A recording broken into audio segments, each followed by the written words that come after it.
جيت بعد حدثت أم البنين، وصل الصوت أم البنين. أم البنين أمها 4 أولاد، 4 أولاد مع حرم الحسين.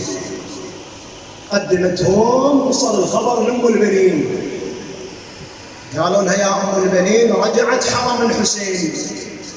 قالت لهم رجعت سيدتي زينب. تصوروا وياي، قالوا لها نعم رجعت زينب.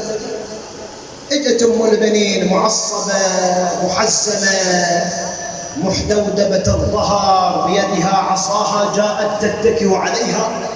وصلت إلى دار السيدة زينب، طرقت الباب. قالت العلوية من على الباب؟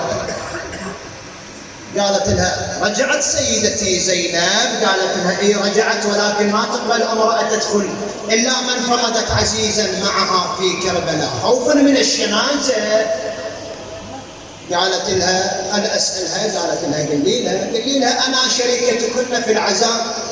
راحت العلوية للسيدة زينب، قالت لها من هذه شريكتنا في العزاء؟ علها أم البنين افتحي لها الباب. قالت لها سيدتي ما تقبل إلا من كانت شريكتنا في العزاء، من أنت؟ قالت قولي لها على الباب أنا أم عباس، قولي لها على الباب ويا أم عباس على الباب، أم عباس على الباب، قولي لها أم عباس على الباب.